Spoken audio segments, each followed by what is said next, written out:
नमस्कार दोस्तों, आज फिर लेकर आए हैं एक गरीब ब्राह्मण की कहानी। आज की ये कहानी एक गरीब ब्राह्मण की किस्मत की है। हम उम्मीद करते हैं कि आप इस कहानी को पसंद करेंगे और अपने दोस्तों के साथ शेयर भी करेंगे। साथ में हमारे YouTube चैनल हिंदी कथाएं को सब्सक्राइब भी करेंगे। तो आइए सुनते हैं ये हिंदी कहानी। एक समय की बात है, मदनपुर गांव में शंकर नाम का एक निर्धन विद्वान ज्ञानी ब्राह्मण रहता था। उसके परिवार में उसकी पत्नी लक्ष्मी और उसका एक लड़का विजय था। वह अपने परिवार का पालन पोषण अलग अलग गांव में जाकर यज्ञ हवन पूजा अर्चना करके करता था। इतना परिश्रम करने के बाद भी उसके घर से दरिद्रता दूर नहीं हो रही थी। बड़ी मुश्किल से 2 वक्त के खाने का इंतजाम हो पाता था। शंकर अक्सर बहुत परेशान रहता और सोचता रहता कि कैसे अपने परिवार की निर्धनता दूर करूं। हे भगवान, कुछ ऐसा चमत्कार कर दे जिससे मैं और मेरा परिवार हंसी खुशी और सुख शांति से रहने लगे। एक बार शंकर पास के ही गांव में सत्यनारायण भगवान की कथा कराने जा रहा था। तभी रास्ते में उसे किसी के चिल्लाने की आवाज आई, तो वह रुककर जहां से आवाज आ रही थी उसी तरफ गया तो देखा एक बूढ़ी औरत कीचड़ में फंसी हुई थी। बहुत मेहनत करने के बाद भी वह निकल नहीं पा रही थी, तो शंकर ने जाकर बूढ़ी मां को एक रस्सी के सहारे कीचड़ से बाहर निकाला। शंकर ने पूछा, आप यहाँ कैसे फंस गई? तो बूढ़ी औरत बोलती है, मैं यहाँ लकड़ी लेने आई थी, तभी अचानक मेरा पैर फिसल गया और मैं कीचड़ में जाकर गिर गई। बहुत बहुत धन्यवाद बेटा, जो तुमने मुझे बाहर निकाला। परंतु तुम इतने चिंतित क्यों लग रहे हो? शंकर बोलता है, अम्मा मैं एक गरीब ब्राह्मण हूँ। लोगों के यहाँ पूजा पाठ करके बड़ी मुश्किल से 2 वक्त के खाने का इंतजाम कर पाता हूँ। भगवान पता नहीं मेरी कैसी परीक्षा ले रहे हैं। तभी बूढ़ी औरत बोलती है, भगवान पर भरोसा रखो, सब ठीक हो जाएगा। जल्दी ही तुम्हारे अच्छे दिन आएंगे। और इतना कहकर बूढ़ी औरत अपनी लकड़ियों का गट्ठर लेकर वहां से चली जाती है। शंकर भी वहां से कथा वाले घर चला जाता है।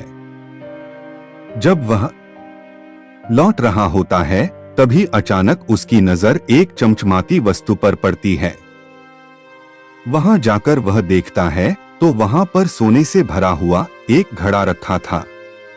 शंकर मन ही मन बहुत प्रसन्न होता है और भगवान को धन्यवाद कहता है कि हे भगवान, आपने मेरी सुन ली।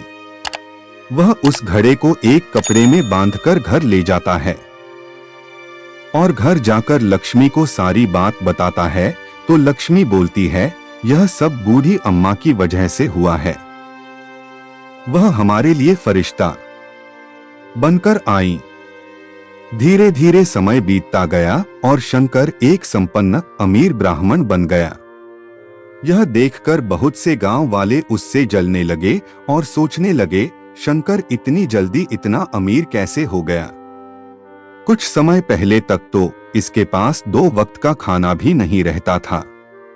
उसी गांव में एक कालू नाम का व्यक्ति रहता था जो शंकर से बहुत ज्यादा घृणा करता था। उसने सारे गांव में बात फैला दी कि शंकर ने कहीं से चोरी की है। इसी वजह से इतने कम समय में वह इतना अमीर हो गया। धीरे धीरे बात आग की तरह सारे गांव में फैल गई और सभी लोग शंकर को चोर कहने लगे। सभी सरपंच को जाकर शंकर को गांव से निकालने की बात बोले तो सरपंच ने गांव के बुजुर्ग लोगों को बुलाया और उनसे पूछा तो लोगों ने कहा कि ऐसे किसी पर बेवजह आरोप लगाना सही नहीं है। पहले इसकी छानबीन की जाए कि आखिर शंकर इतने कम समय में इतना अमीर कैसे हो गया। उसके बाद ही कोई फैसला लिया जाए। निर्णय लिया गया कि शंकर का जो सबसे खास मित्र शंभू है, उसी को यह काम सौंपा जाए।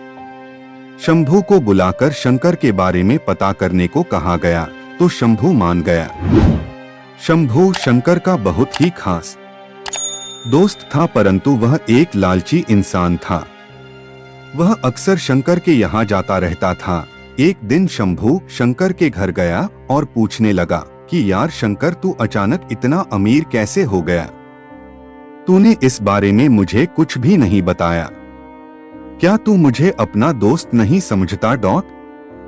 तो शंकर बोलता है, ऐसी कोई बात नहीं है, तू तो मेरा सबसे खास दोस्त है।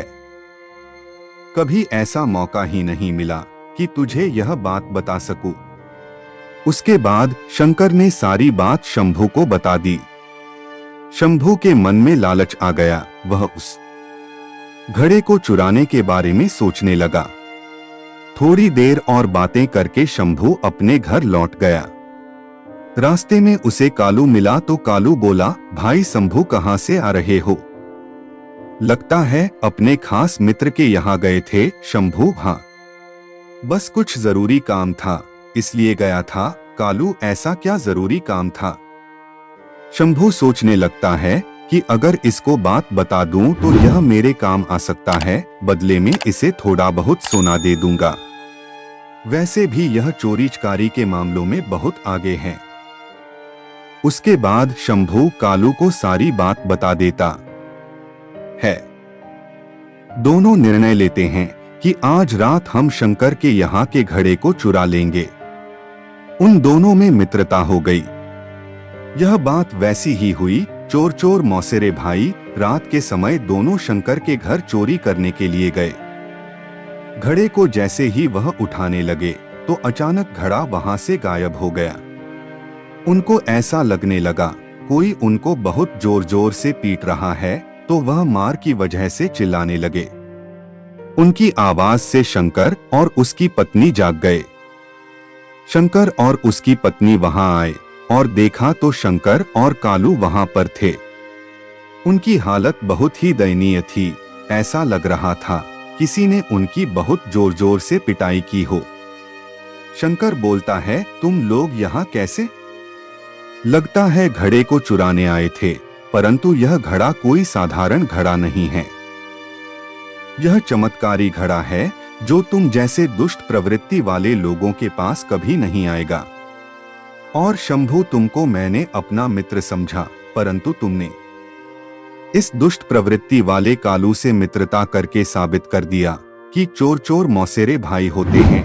अगर तुम लोग चाहते हो कि मैं गांव वालों को ना बुलाऊं तो निकल जाओ मेरे घर से और दोबारा मत आना। उसके बाद कालू और शंभू ने कभी शंकर के बारे में कभी बुरा नहीं सोचा। किसी ने सही कहा है, जैसी करनी वैसी भरनी। शंभू और कालू को उनके कृत्य का फल मिल गया था और वह भी अब सुधर गए थे।